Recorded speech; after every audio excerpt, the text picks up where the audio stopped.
What is up everybody, it's Sean here, and Merry Christmas to everyone that celebrates and Happy Holidays to everyone else. We are only a few days away from the official end of 2023, and another year in the world of sneakers is coming to a close. As I look back at 2023, it's been an interesting year. Like I mentioned in my top 20 New Balance pickup video, it's been a year that didn't have necessarily 1, 2, or 3 overly hyped, surefire shoe of the year type sneakers. So even when I pose the question of what is your top 3 sneaker releases of the year, the responses I've been getting from you guys, they've all been really unique and different. So it's not a year where, for example, we have a Travis Scott Jordan that's obviously the #1, or like a off-white Jordan, for example, or an off-white Nike. This year we didn't have that super hype release that everyone pretty much wanted to have. So that's why, like I say in every year's video, this year is completely subjective based off of my personal opinion. So my top 20 pickup list is going to be completely different from yours, which is totally fine. So I expect you guys to disagree with a lot of my picks, but at the same time, if there's any that you agree with, drop a comment down below. Let me know what were some of your highlights for the year and what you agree or disagree with my list. So in general, we saw a continued rise in brands, for example, like ASICS, the continued growth and popularity of New Balance. We saw the Adidas Samba, for example, become extremely popular, and then there was kind of a downfall with models like the Jordan 1, and even previously hyped collaborators like Travis Scott, for example. Their releases this year just didn't have that same level of impact that they would have had in years past. So enough talking, and excuse my nasal voice, I'm kind of battling a bit of a sinus infection, but let's kick off my top 20 sneaker pickups of 2023. So kicking off the list at number 20, this was actually pretty hard for me to choose. ASICS, like I mentioned, had a really popular year, and a lot of their 2000s era running shoes have become very much in style these days. So models like the Gel KN014, the Gel 1130, and of course the GT 2160, all of these have done really well in 2023. So at number 20, I had to pick one, so I settled on the Dime collaboration on this Arctic Wolf colorway. So this collab is a bit special to me because Dime is a skateboarding brand that originates from Montreal, Canada. So being a proud Canadian myself, it was great to see Dime collaborate with ASICS on this GT 2160. What I love about this model is that while it utilizes synthetic materials like a typical 2000s era running shoe, it's really the color blocking of this shoe that really makes it stand out. So this gradient effect that they have on the upper, this to me gives it more of an elevated and elegant look. And while the silhouette in itself is your classic dad shoe silhouette, again, the way they did the color blocking, I think it just looks much more premium and elevated. And I really love this reverse gradient effect on the midsole where it goes from dark to light, whereas the upper goes from light to dark. So there's so many possible GT 2160s that could have made the cut, but at number 20, I settled on this one. At number 19, we have the Travis Scott Air Jordan 1 Low in this olive colorway. Collabs with Travis Scott or Off-White, for example, they didn't have the same level of impact this year that they would have had in prior years. Maybe that's because of fatigue. There's just so many Travis Scott Jordan 1s now, or maybe just consumers' tastes are shifting. But to me, even though this wasn't necessarily as hyped as it would have been in years past, I still think this is a beautiful colorway. And obviously part of the appeal is the hype, but I really like this reverse color blocking style with this darker base and lighter overlays. So call me a hypebeast if you want to. I still think this is a really dope release, so I have these coming in at number 19. Next up at number 18, we have the Kith and ASICS Gel-Lyte 3 in this invitation only or blush colorway. So this shoe I reviewed on my channel not too long ago, and the way that it was released was really unique and it felt really special. These were only available if you were invited, either whether through a QR code if you made a purchase in store, or in the case for me, which was extra special, I got an actual DM from Ronnie Feig himself on Instagram asking me for my size and my mailing address, and he said that he wanted to mail me a very special ASICS release that he was working on. So not only is the context of how I got the shoe extremely special, but the shoe itself, I think it's beautiful. The tones of the shoe are simply just gorgeous, but it's really no surprise when it comes to Ronnie Feig and ASICS. Their track record throughout the years has been incredible, and this shoe just looks so nice. It can be dressed up or dressed down, and I like how the color palette just has more of a mature look to it, so I'm really happy to add this pair to my collection. Next up at number 17, we have the Doernbecher and Nike collab on the Zoom Vomero 5. The success of the Zoom Vomero 5 has been incredible this year, and it's a silhouette that I've been rocking almost daily. It's just one of those shoes that are so comfortable, I leave it right by my door, and I personally added a handful of colorways of Vomeros this year. This pair though is extra special. This is a collaboration with the Doernbecher Children's Hospital and one of their patients, Jaron Heacock. So he designed this shoe with Nike designers, and I wanted this shoe right from the initial moments I saw the press release. Little did I know that the prices of the shoe would skyrocket, but that's besides the point. First of all, Jiren Heacock, he pays homage to his Chinese roots. I am Chinese, so I feel that connection within the shoe as well. And the uniqueness of the materials of this pair, how you can stick on different Velcro patches throughout the sneaker, it's such a fun and unique idea. And the colorway is just so loud. If you're gonna go loud, you might as well just go 110%, which is what this shoe did. Next up on my list at number 16, we have the Nike SB Crenshaw Skate Club collab on this Dunk Low. Nike SB, it goes without saying, they absolutely killed it this year with release after release after release. I honestly could have almost filled this entire list with Nike SB releases. That just shows you how amazing of a year they really had. So this collab is with Crenshaw Skate Club, and it was a favorite for many people. Not only does the design of the shoe tie back to the neighborhood of Crenshaw, but I really like the uniqueness of the material choices. For example, we have cracked leather, which is balanced out with this smooth suede, and then these overlays on the toe box and the heel, which have this unique patina to them. This is the type of execution and storytelling that I come to expect from Nike SB, and they really nailed this one out of the park. So next up on the list at number 15, we have the Nike Kobe 6 Protro in this reverse Grinch colorway. This pair literally just released not too long ago, so I'm sure it's fresh on everybody's mind, and this is definitely the Kobe release of the year. We take that legendary Grinch colorway of the Kobe 6, and then we invert the colors, and here we have it, the reverse Grinch. I think this was said to be one of the most mass-produced Kobe releases in quite some time, but the fact that they sold out so fast and the resale prices for the shoe are still commanding a hefty amount on the secondary market shows you just how popular this colorway is and how popular Kobe Bryant sneakers are. So whether you want to break necks on the court or turn heads off the court, this is one of those shoes that will definitely do that. And I'm sure when it's all said and done, this will be a future classic Kobe Bryant sneaker in the years to follow. Moving on to number 14 on the list, we have the A Ma Maniére Air Jordan 5 in this Dawn colorway. So this release was part of the Dawn and Dusk pack, and while I feel like more people like the Dusk colorway, which is the black based one, to me this Dawn pair was always my favorite right from the very beginning. I think this is one of the best A Ma Maniére collaborations in a while now. I put it right up there with, for example, the Air Jordan 3, the Jordan 1 and 4, and I really appreciate the thoughtfulness with the small touches that they did throughout this release. For example, we have the A logo on the netting, the slimmed down tongue and the collar to make it a bit more wearable, and the color blocking on this shoe is just gorgeous. I'm a bigger fan of the Fire Red 5 over the Metallic 5, which is probably why I like this pair over the Dusks. And putting aside the fiasco with the shipping delays and all of that, when I'm looking at this strictly about the sneaker itself, I had to include these on my top 20. Next, at number 13, we have the Kith Marvel Asics Gel-Lyte 3 in this Wolverine 1975 colorway. What happened with me in this triple collaboration was arguably the most viral thing that's happened to my channel ever.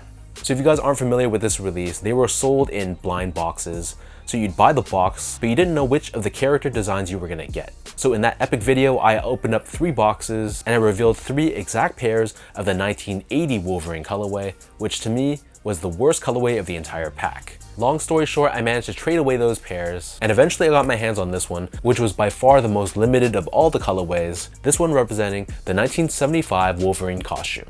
So I'm a big comic guy, and I'm a huge fan of Kith, obviously if you couldn't tell. So I guess the inclusion of this shoe isn't just a testament to this specific colorway, but basically the entire pack.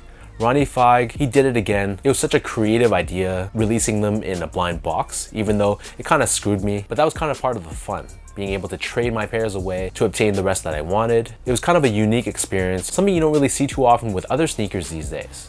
Moving on to number 12 on my list, we have the Air Jordan 1 Low Lunar New Year in the Year of the Rabbit colorway. This pair actually released, I believe, in January of 2023, so to many people, it's one of those pairs that they don't even remember. But again, being that my background is Chinese, and as a bonus, I was born in the Year of the Rabbit, this is why this pair is really special to me. But putting all those sentimental reasons aside, I really like what they did with the colorway of this shoe. The tones of the sneaker are great, and I love the materials as well with the shaggy suede. And as a nod to rabbits, they had to throw on these shaggy laces, which I thought really took it to the next level. So yes, this pair was extremely limited, and I did have to buy these on the secondary market, but to me it was well worth it and a pair that I'm just happy to keep in my collection for the years to come. At number 11 on my list, we have another Nike SB release, this one being the Dunk Low collaboration with Jarritos. This is another classic example of how Nike SB does such a great job in the theming of their shoes. In the case for this pair, The material choices really set it apart. We have this smooth white leather, this canvas upper, which really has like a basket-like feel, and even small touches like the tongue tag and then the Nike logo on the back. It just comes together so well, and it's a perfect merger of these two collaborators together. Again, this is just such a unique looking sneaker, not only from a material standpoint, but the colorway in itself is just unique in its own way. So I totally don't fault you guys if you have these in your top 3 or 5 releases of the year. I can see why so many of you consider it to be that good. So now we're at the halfway mark of my top 20 list. And kicking off the bottom half at number 10, we have the Size collaboration with New Balance on this 990 V3. This is easily one of my favorite New Balance releases of the entire year. These cream and orangey reddish tones, they complement each other so well. And of course we have the amazing made in USA build quality and material quality. As someone that buys so many New Balance sneakers, honestly sometimes I feel like I take the quality of the materials for granted, but once you compare New Balance quality to some of the other major brands, it's really obvious that these are a step above. So Size and New Balance, they're not new in collaborating together, but these for sure are one of their most successful collabs ever. And the fact that they did it on a 990 V3, which, come on, these are just so comfortable. Almost everyone that's worn a 990 V3 is a fan of it. That's just an added bonus. Next up at number 9, we have the Nike SB collaboration with Born and Raised in this one block at a time Dunk Low. First of all, I want to say rest in peace to Spanto. His accomplishments, what he's done for his culture, his community, all of that will definitely live on. This pair though is just a beautiful sneaker. It's just so well executed. At first glance, it just looks like a white and blue Nike Dunk Low, but like many SB releases, you really have to take a closer look to really appreciate all the small details. Things like, for example, the different shape perforations and the lettering on the toe box. We have this unique swoosh on the side, the lenticular branding on the heel. It goes on and on and on. So it really shows you that there was a lot of thought that went into this release. But when you dumb it down, it's just a really good looking sneaker. I love the shade of blue, and then we have these small accents of pink, which really complements the blue so well. So for anyone that was lucky enough to grab these, I'm sure you guys agree with me that this was for sure one of the top releases of the year. Next up on the list, we have the Jam collaboration on the New Balance 991.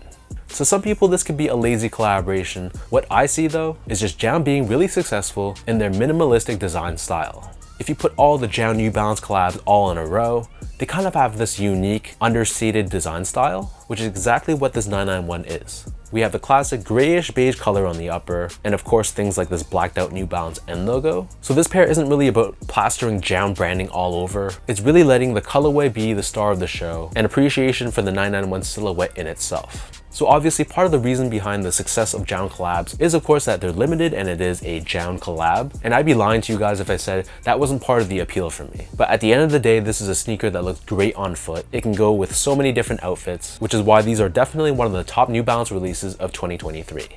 At number 7, we have the J Balvin collaboration with Jordan Brand on the Air Jordan 3. I'm a huge fan of the Air Jordan 3 silhouette, but I haven't been a huge fan of J Balvin's previous collabs with the Jordan 1 and 2.